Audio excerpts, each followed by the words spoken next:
5,000 টাকা? হ্যাঁ, আমারও তো এখানে 15,000 টাকা রয়েছে। আমার তো মাইনে 10,000 টাকা, 5,000 টাকা এখানে বেশি রয়েছে।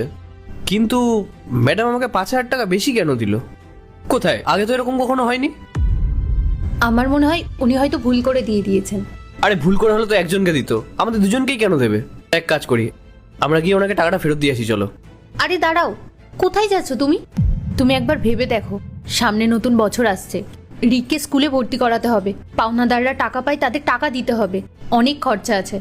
শোনো, উনি বড় লোক, ওনার যদি 10,000 টাকা বেশি চলে যায় তাহলে কিচ্ছু যায় আসবে না। আরে যায় আসবে না বলে এটা তো না যে আমরা ওনার সঙ্গে বেইমানি করব। আমরা ওনার কাছে এত বছর ধরে কাজ করছি, এখন যদি আমরা এই টাকাগুলো নিয়ে নিই আর উনি যদি ব্যাপারটা জানতে পারে, তাহলে ওনার কতটা খারাপ লাগবে বলো তো? আর তাছাড়াও আমরা ওনার চোখে কতটা ছোট হয়ে যাবো বলো তো? আরে আমরা তো কোনো চুরি ডাকাতি করছি না, উনি ভুল করে দিয়ে দিয়েছে, তাতে আমাদের কি দোষ? হয়তো ভগবান আমাদের সাহায্য করেছেন। না, তুমি দেখো, আমরা এতদিন ধরে ওনার কাছে সততার সঙ্গে কাজ করে এসেছি, আর এখন মাত্র 10,000 টাকা বেশি পেয়ে গেছি বলে ওনার সঙ্গে আমরা বেইমানি করব? না, এটা কখনোই হতে পারে না। আরে তুমি কেন বুঝতে পারছো না? আমরা 10,000 টাকা বেশি পেয়েছি, মানে তোমার 1 মাসের মাইনে ওটা। দেখো, আমি জানি যে আমাদের টাকার প্রয়োজন, কিন্তু তুমি ভাবো